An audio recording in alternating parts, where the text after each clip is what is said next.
Before I start reading for somebody, I always ask them, have they had a reading before?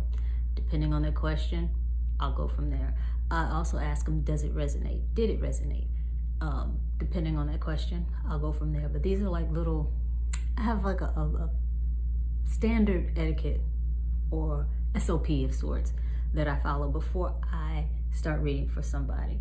Because based on these answers, if they don't fall in alignment, I won't read for them.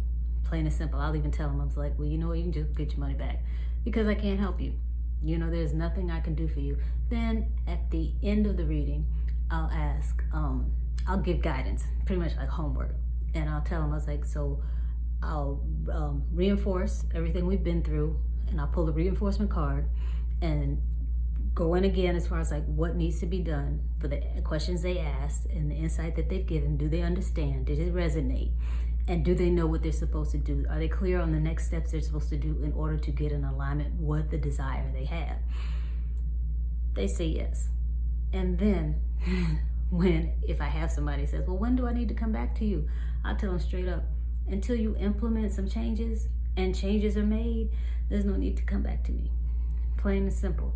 So if you're not going to do anything, there's no need to come back to me because I can't help you anymore. We're not going to go over and over. I'm not going to go over and over because I know what I've told you. You said you've understood it. I've gone in and out and around and reinforced. And if that is not enough for you, what are you wasting your money for? This is an investment. That's how I look at readings, as an investment in your spirituality. So if you're not meditating, if you're not journaling, if you're not doing shadow work, if you're not doing breath work, grounding, if you're not doing anything spiritually to help yourself spiritually, there's really no need to come back to me. That's like going to the orthopedic doctor for a toothache. Why? They can't help you. You know, they can't help you. If you're coming for spiritual guidance, you need to put in a spiritual practice. Plain and simple.